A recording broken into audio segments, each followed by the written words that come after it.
Hello students, in this video we are going to perform some experiment, and our first experiment is Archimedes principle.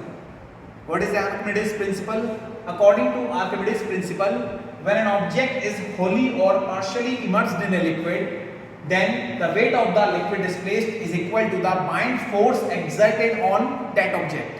ठीक है, तो देखिए इस experiment में हमें क्या देखना है, हमें यहाँ पे आर्किमिडीज प्रिंसिपल को समझना है। तो देखिए आर्किमिडीज प्रिंसिपल क्या होता है, सबसे पहले देखिए इसमें एक वर्ड आ रहा है बाइंड फोर्स। तो बाइंड फोर्स क्या होता है, देखिए when we put any object into an liquid, the liquid exert upward force on that object. ठीक है, जब भी हम किसी ऑब्जेक्ट को लिक्विड में डालेंगे तो उस पर ऊपर की तरफ क्या लगेगा, एक फोर्स लगेगा, and that force is known as buoyant force. Clear है, उसको क्या कहेंगे, बाइंड फोर्स। अब मैं इस बाइंड फोर्स की वैल्यू कैलकुलेट करना चाहता हूं कि वो लिक्विड उस ऑब्जेक्ट पर कितना बाइंड फोर्स ऊपर की तरफ लगा रहा है। ठीक है, तो देखिए क्या है, यहाँ पे ये कंटेनर होता है हमारे पास, this is a container which is filled with a liquid, so this is water. तो जब मैं इस पे एक ऑब्जेक्ट को इसके ऊपर रखूंगा तो मुझे पता है जैसे ही मैं इस ऑब्जेक्ट को इस लिक्विड के अंदर डालूंगा तो कुछ पानी क्या हो जाएगा, बाहर निकलना शुरू हो जाएगा, क्योंकि मैंने इस लिक्विड को क्या किया है, अप टू द ब्रिम इस पूरे कंटेनर में फिल कर लिया है, बिल्कुल किनारे तक इसको मैं क्या कर रहा हूं, फिल कर रहा हूं ऊपर तक। तो जैसे आपको पता है कि जब भी आप किसी ऑब्जेक्ट को इसमें डालेंगे तो वो क्या होगा, कुछ लिक्विड इसका डिस्प्लेस हो जाएगा। तो ये लिक्विड जो डिस्प्लेस हो रहा है, तो सीधी सी बात है, जब हमें पता है कि जब भी एक ऑब्जेक्ट को लिक्विड में डालते हैं तो उससे उसके ऊपर एक बाइंड फोर्स लगता है ऊपर की तरफ, जो कौन लगाएगा, आपका लिक्विड लगाएगा। और इस बाइंड फोर्स की वैल्यू को हम कैसे कैलकुलेट कर सकते हैं, तो उसके लिए देखिए जो पानी आपका बाहर की तरफ डिस्प्लेस हो रहा है या जो पानी आपका बाहर की तरफ निकल रहा है, उस पानी का आप वेट कर लीजिए, और उस पानी का वेट जो आएगा वही आपका बाइंड फोर्स के बराबर आएगा। ठीक है, तो चलिए इसको परफॉर्म करते हैं। Let's see students how we will perform this experiment. Firstly I have weighing machine which is calibrated into gram. I have two beakers, one is empty and the another one is completely filled with a liquid and that is water, and I have a object or we can say the weight. ठीक है, तो देखिए करना क्या है, सबसे पहले मैं इस प्लेट्स को ले लेता हूं और इस प्लेट को मैं इसके ऊपर इस तरीके से पुट करूंगा। क्लियर है, अब मैं क्या करता हूं, देखिए स्टूडेंट, मैं इस फुली फिल्ड बीकर को इसके ऊपर इस तरीके से प्लेस कर दूंगा, इस तरीके से मुझे इसको इसके ऊपर रख देना है। क्लियर है, अब क्योंकि आप देख सकते हैं पूरी तरह से ये जो बीकर है वो पानी से अप टू द ब्रिम भरा हुआ है, पूरा फिल है एकदम। और अब देखिए मैं इस ऑब्जेक्ट को जैसे ही इसके अंदर डालता हूं तो आप क्या नोटिस करते हैं कि यहाँ पे कुछ पानी जो है वो बाहर आ गया है। ठीक है, जैसे ही मैंने इस ऑब्जेक्ट को इसमें डाला, हम देखते हैं कुछ पानी जो है वो आपका बाहर की तरफ स्पिल हो गया है, बाहर निकल गया है, डिस्प्लेस हो गया है। तो देखिए जो पानी आपका बाहर निकलता है उसी को लिक्विड डिस्प्लेस्ड बोलते हैं। ठीक है, उसी को लिक्विड डिस्प्लेस्ड बोलते हैं। अब मैं क्या करता हूं, इस बीकर को बिना डिस्टर्ब किए इसको बाहर निकाल देता हूं।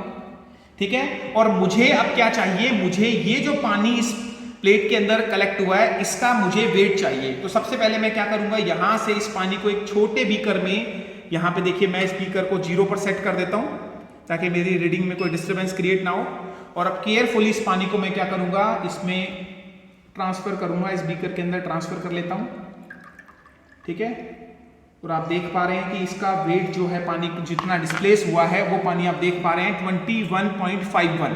ठीक है, यानी 21.51 ग्राम जो है वो आपका पानी डिस्प्लेस हुआ है। ठीक है, तो यहाँ पे हमें mass of the liquid displace मिल चुका है कि कितना पानी का मास जो है वो आपका डिस्प्लेस हुआ था, वो मास हमें मिल चुका है। तो अब हमारे पास रीडिंग आ चुकी है किसकी, ml, मतलब मास ऑफ द लिक्विड डिस्प्लेस हमें मिल चुका है।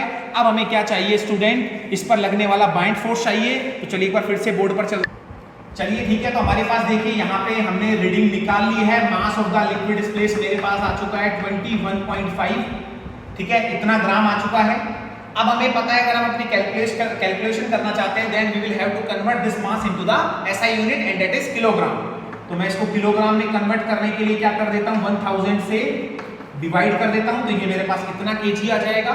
चाहे तो आप इसका पॉइंट हटा सकते हैं और पॉइंट हटाने के बाद आप इसको 215/10,000 kg भी लिख सकते हैं।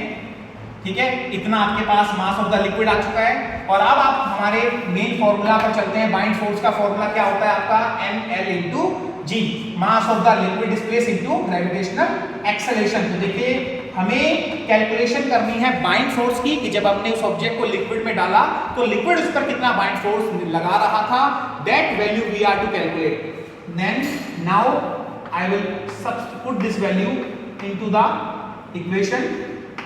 और g जो होता है हमारा ग्रेविटेशनल एक्सेलरेशन होता है, इसकी वैल्यू आपको पता है 9.8 मीटर पर सेकंड स्क्वायर होती है, जिसको कैलकुलेशन के लिए मैं कितना ले रहा हूं, 10 ले रहा हूं। ठीक है, तो यहाँ पे मैं 10 लगा देता हूं, तो 10 से 10 आपका कैंसिल हो जाएगा और FB हमारे पास कितना आ जाएगा 215 अपॉन 1000 और ये वैल्यू हो जाएगी मेरे पास 0.215 न्यूटन। ठीक है, तो ये देखिए मेरे पास बाइंड फोर्स की वैल्यू निकल कर आ गई है कि जो ऑब्जेक्ट मैंने आपका लिक्विड में डाला था तो लिक्विड ने उसके ऊपर कितना बाइंड फोर्स लगाया, 0.215 न्यूटन का फोर्स लगाया।